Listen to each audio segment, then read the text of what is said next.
One, two, three. Congratulations! Tukul ang buhay oh. Magandang umaga sa ating lahat. Good morning! Nasaan po ang mga taga-barangay Bambang? May mga nandun yata eh. Si Kap parating daw eh. Andyan yata si Kaprodel eh. Kaprodel, ba't ka nagkatago dyan? Yung mga kagawad. Mga, siyempre, ano rin to, di ba? Makikinabang din ng ibang bahagi ng Bambang. Kap, huwag kang magtago dyan. Dito ka. Tabihan mo si Kap Robin. Sa mga opisyalis ng Barangay Pinagbuhatan, maraming salamat sa mainit na pagtanggap sa amin. Kap Robin, thank you sa message ninyo. Ganun din kay Congressman Roman, kay Vice Mayor Dodot. Narinig niyo naman ng magandang mga mensahe nila kanina lamang at dugtungan ko lang ng konti pero siyempre maraming salamat din sa ating City Council. Nandito na ang inaabangan natin na si Councilor Boy at Councilor Ryan. Hindi, maaga naman kami nagsimula, hindi kayo late. Sakto yung dating ninyo. Sabi namin alas 9, 8:55 nag-umpisa na tayo kaya nahuli po sila ng konti. Ang nauna ngayong umaga, balita ko si Councilor Buboy.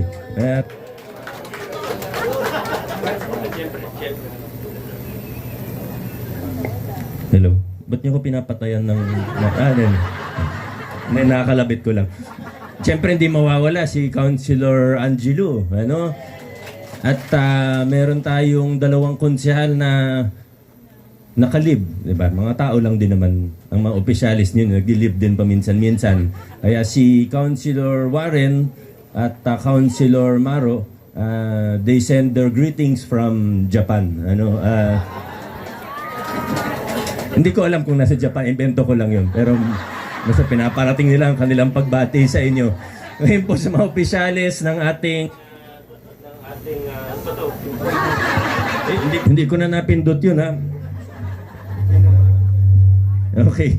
Yung sa lahat ng mga samahan, ng mga HOA na nandirito po, maraming salamat po sa inyong lahat. Alam kong ilang buwan umabot ng taon na inaantay-antay natin tong proyekto na ito na rehabilitation at major improvement ng ating pumping station sa Acacia at alam ko pong pakikinabangan po natin ito. Banggitin ko lang, kwento ko lang po yung mga project details po natin. Nabanggit kanina ni Vice Mayor na ito po kumpara sa lumang pumping station times 4 yung kapasidad po nito. Talagang malakas-lakas po ang pumping station na ito. Ngayon po, 45.6 cubic meters per minute kumpara sa 13.2 cubic meters per minute. Ang presyo po nito, ang contract cost po natin dito ay umabot lamang sa 39.8 million pesos. So para sa mga engineer o alam niyo po, medyo maganda-ganda na po ang presyo na ito.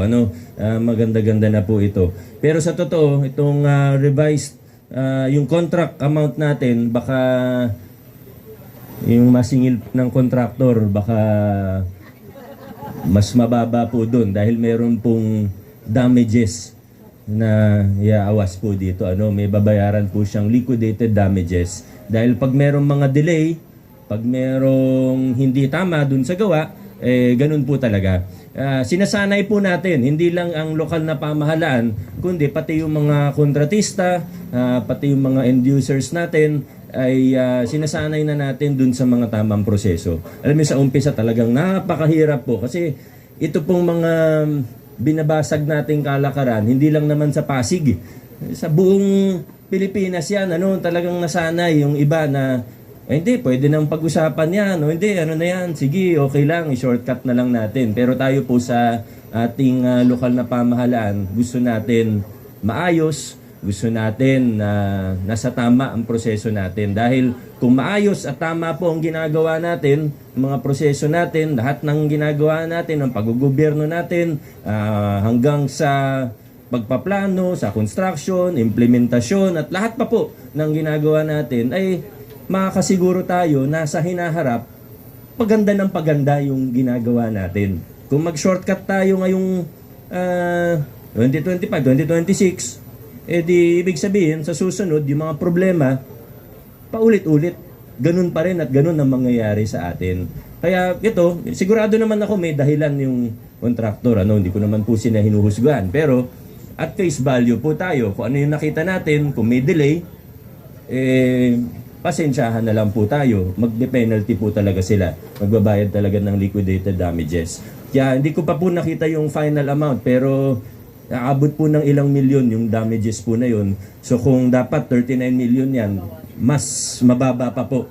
So hindi pa rin lugi ang ating lokal na pamahalaan. Ang ibig ko lang pong sabihin. At sinisiguro po natin na nasasanay po, muli po, sinasanay natin ang lahat. Mula sa bidding, mula sa pagpaplano, hanggang sa bidding, hanggang sa implementation, inaayos na po natin. Para sa mga susunod na mga proyekto ng ating pamahalaan, alam na ng lahat.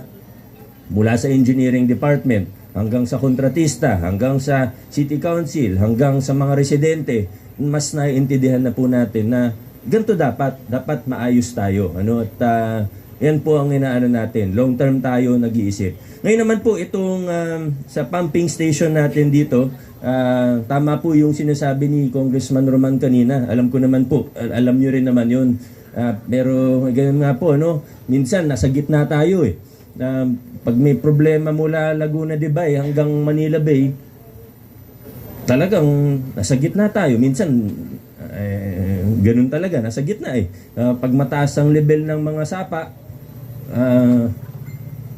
Urbano, Isguera, lahat talagang mas mababa minsan ang level ng kalsada natin sa level ng ilog, sa level ng sapa. Saan pupunta yung tubig, di ba? Kahit anong pump mo, kaya mas mataas yung ilog at sapa sa talagang nag-iisip naman tayo ng mga solusyon. Katunayan, patapos na po ngayong unang bahagi ng 2026 ang ating first ever in Pasig history na flood control, flood drainage and flood master plan. Drainage and flood control master plan ng ating lokal na pamahalaan. Na isa sa publiko po natin ito, papakita po natin sa lahat.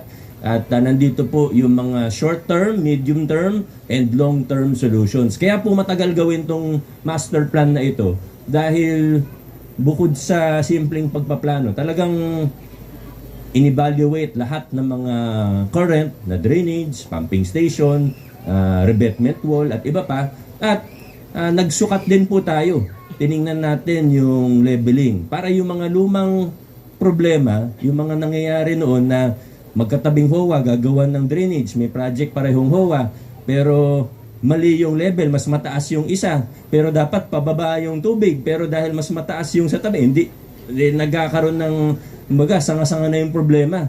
Imbis na solusyon ang ginagawa ng LGU, minsan solusyon para sa isang HOA, nagiging problema ng katabing HOA. Ayaw na natin ng ganun. Gusto na natin na maayos, naka-master plan, pangkabuuan na ang tinitingnan natin ngayon. So, siguro more than 80%, 90% na po complete ang master plan na ito. Pero syempre, habang inaantay po natin yung master plan, hindi naman pwede natitigil tayo dahil may mga problema na kailangan nating solusyonan. So, gaya po nung nabanggit ko nung nakaraang nag-inaugurate tayo ng mga drainage, ito naman po yung isa sa bahagi ng mga solusyon natin. Isang bahagi lamang po, hindi po yan magic na dahil may isa kang pumping station ay wala na pong baha. Pero at least nakikita po ng ating mga kapitbahay na umaaksyon tayo. One step at a time, gusto po nating maayos ang mga problema nating matagal-tagal na. So yung drainage, isang bahagi po yan. Natapos po natin.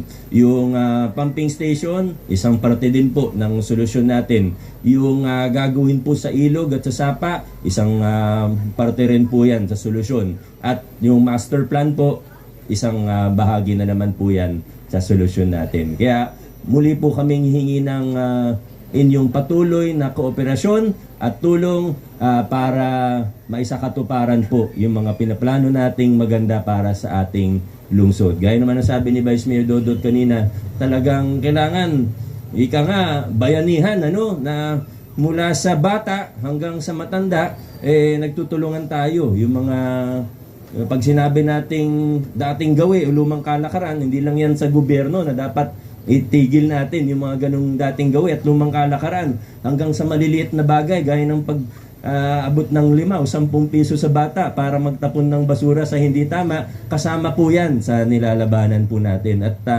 sa tulong ng ating mga barangay, yung tinatawag nating law enforcement, pati paghuli ng mga hindi gumagawa ng tama o nagtatapon sa maling oras, sa maling lugar, malaki na rin yung mga improvement natin dito. At ayan ang tututukan natin sa darating na mga taon. Itong next 1 to 2 years, talagang malaki ang magiging improvement pa. May mga improvement na tayo, pero ito yung isa sa tututukan din natin ngayon. Katunayan, nagsimula na po tayo na yung mga natitikitan po natin, di ba minsan may mga natitikitan po tayo, Peace and Order Department, may deputize tayo sa barangay. Ngayon po, alam nyo, gusto natin malaman ng mga Pasigueño na seryoso tayo ngayon sa law enforcement. Ang laki po ng lungsod natin at lalo nang mahirap dahil ang daming looban sa lungsod ng Pasig.